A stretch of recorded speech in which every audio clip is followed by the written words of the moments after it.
Сайттың арнайы бөлімінде өтінішіңізді жариялау үшін барлық толтыру өрістеріне келесі мәліметтерді жазыңыз.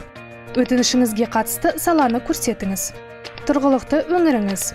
Өтініштер өрісінде құқық бұзушылықтар мен нақты лауазымдық тұлғалар туралы ақпаратты қысқаша әрі нақты жазып, мәселеңізді сипаттаңыз. Аты жөніңіз. Ұйымның түрі. Компанияның атауы. ЖСН немесе БЖН. Байланыс нөміріңіз. Электрондық поштаңыз. Бизнесіңіздің түрі. Салалық немесе өңірлік қауымдастық мүшесі болсаңыз, ұйым атауын атаңыз.